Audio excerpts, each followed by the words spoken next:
A new direction for the Centerpoint project, with new developers stepping in. City leaders weigh in on the project's future.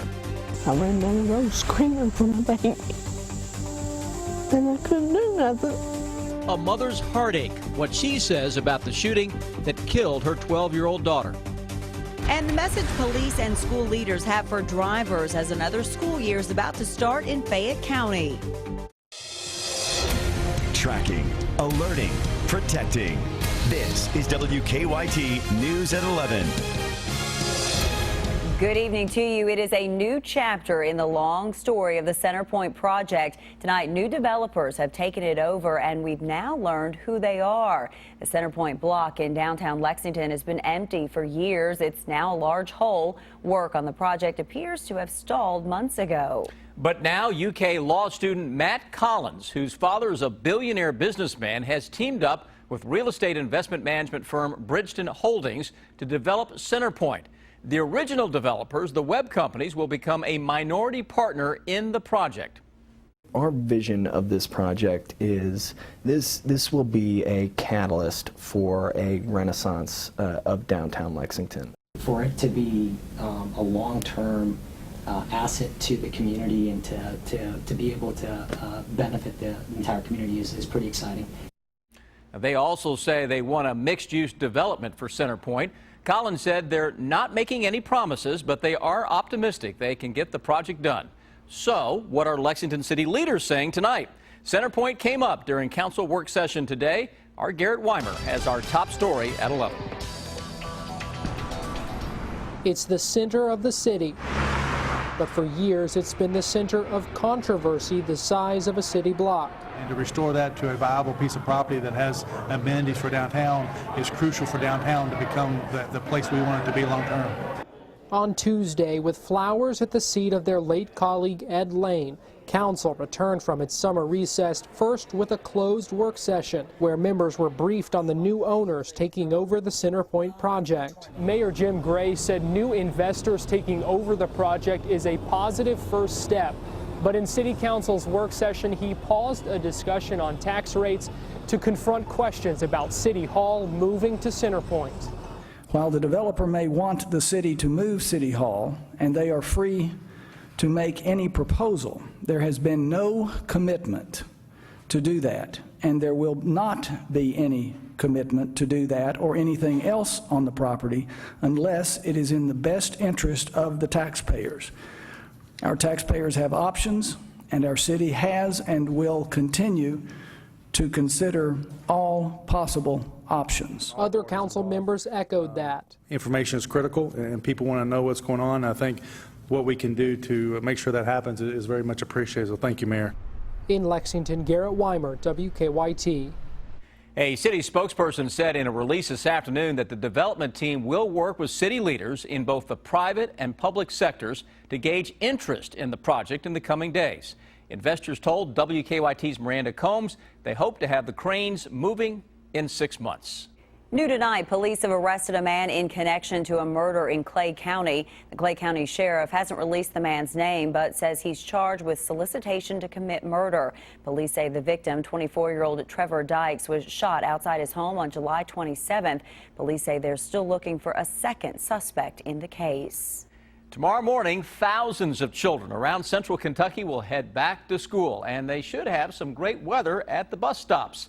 Let's check in now with Chief Meteorologist Chris Bailey. He has an early look at the forecast, and he has a daughter who will be heading off to school as well. Absolutely right. And wouldn't you know it, as soon as we start the little ones back in school, the weather decides it wants to fare up and cooperate.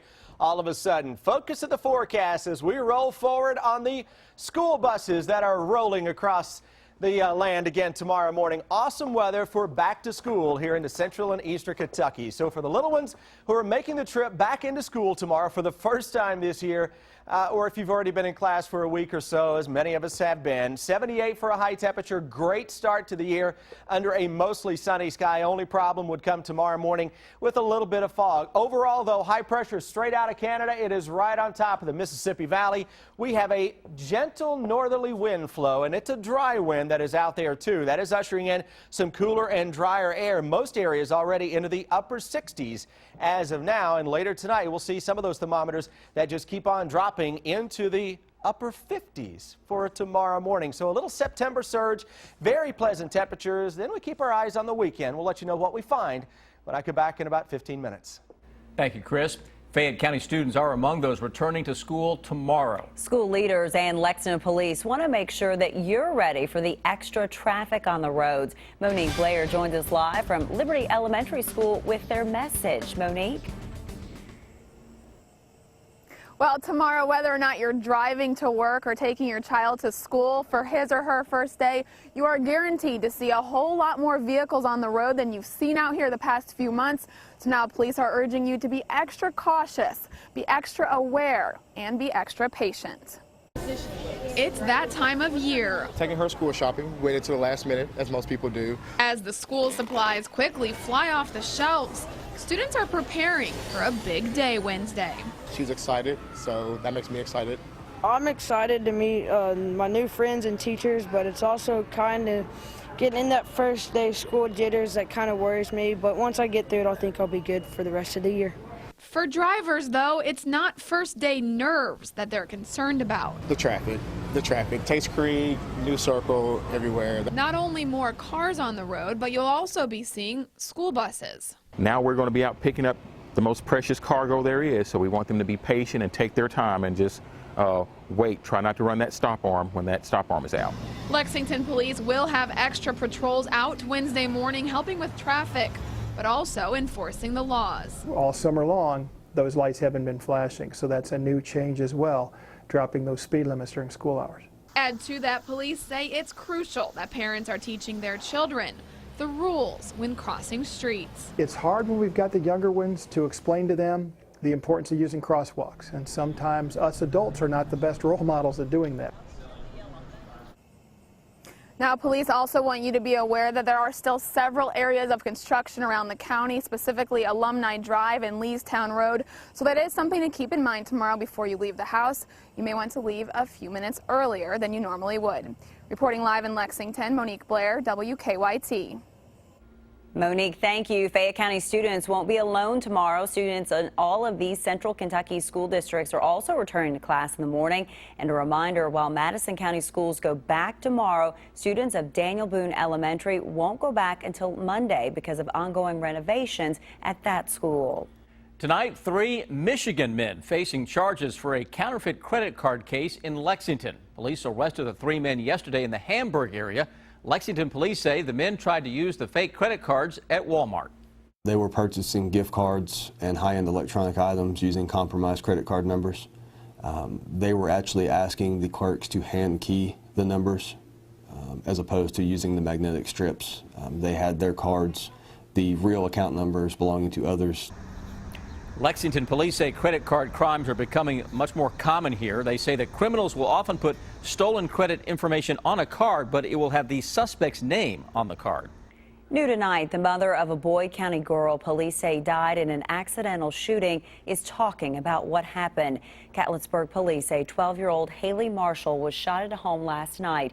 Family members say she was helping her older brother move, but they say when he went to grab a gun out of his truck, it went off unexpectedly and the bullet hit Haley. Her mother says family members tried CPR, but no one could save her.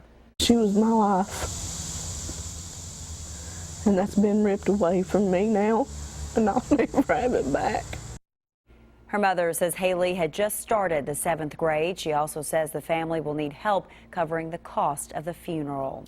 Investigators will be allowed to search the email account of a former longtime political aide to Kentucky Senator Rand Paul. A judge rejected Jesse Benton's request to throw out a warrant ordering Google to turn over the contents of his Gmail account. So the government will get access to thousands of emails Benton sent and received. Benton and 2 other aides for Ron Paul's 2012 presidential campaign were indicted on charges they conspired to buy the support of an Iowa state senator. Along with Ron Paul and Senator Rand Paul, Benton has also worked for Kentucky Senator Mitch McConnell. New tonight, a Central Kentucky funeral home has organized a funeral for a Navy veteran who died without any family members around. Ramsey Funeral Home in Lancaster says that Don Cass of Mercer County died July 29th, but no family claimed his remains. So the funeral home has arranged to have a graveside service for him Thursday morning at 11 at Camp Nelson National Cemetery in Jessamine County. The funeral home is inviting the public to attend the funeral and pay tribute to him. The next time you are on Short Street here in Lexington, it will look a little different. Crews have started a project designed to make it safer for people walking on Short Street near Cheapside. They're extending the sidewalks with green paint, and planters will be installed to create a buffer between people and traffic. The lanes of Short Street will also be realigned, and new angular parking spots will be put in. New tonight, the police officer investigators say shot an unarmed football player in Texas has been fired. The Arlington, Texas police chief says he was troubled by Officer Brad Miller's actions. Police were called to a reported burglary at a car dealership last Friday. Once there, police say Miller claimed Christian Taylor advanced towards him, so Miller shot him. But the police chief says there was no physical contact between the two before the shooting. A grand jury will decide if charges should be filed. Taylor played football at Angelo State University. Also new tonight, Democratic presidential candidate Hillary Clinton has ordered that the Justice Department receive the personal email server she used while she was Secretary of State. A spokesman says Clinton also told her team to turn over a thumb drive containing copies of emails. Investigators are looking into whether Clinton improperly sent classified information through her personal email server. The state has shut down a Fleming County daycare as investigators look into abuse claims. The Cabinet for Health and Family Services says an employee at the World Class Kids Learning Center put a 4-year-old in the bathroom whenever the child got into trouble and wouldn't let the child out. The Cabinet also says only one employee supervised children during staff break times. And it says the center did not conduct proper background checks on staff. A mother whose child used to go to the daycare says the owner should be charged. Any of the workers who did it need to pay for it, because even if they didn't physically do it, they were there, they seen it happen, so they need to be punished just the same, because they're just as guilty, in my opinion. And we could not reach the owner of the daycare for comment. The Cabinet for Health and Family Services says she can appeal to try to reopen the daycare. A burglary at a Jessamine County eye doctor business was caught on camera. It happened Monday night at Doctors Ditto and Music Eye Care Center. Managers say a man and a woman broke in and stole dozens of designer glasses and sunglasses worth $6,000. So far, police have not made any arrests. Managers say the burglars got in through an unlocked lobby door, then picked open a locked door to get to the room where the glasses were kept. Tonight, dozens of cats at an overcrowded animal shelter now have new homes. As we first told you last night at 11, workers at the Kentucky River Regional Animal Shelter in Perry County feared they would have to put down 60 cats later this week. But after our story aired, help arrived. Shelter workers say 102 cats were adopted today, and right now the shelter does not have any cats. You don't see this every day. An unusual crash in Florida, leaving beer all over an interstate. It happened this morning along I-75 in Hernando County, north of Tampa. Police say the driver of a Budweiser tractor trailer got distracted by a small dog inside his cab. That caused him to lose control and crash. Most of his load of beer, as you can see here, spilled onto the interstate, closing part of it for hours. No one was injured, including the dog. Oh, goodness gracious. What happened to all that beer? Is it any good, or did you throw it away? It's probably not. All right.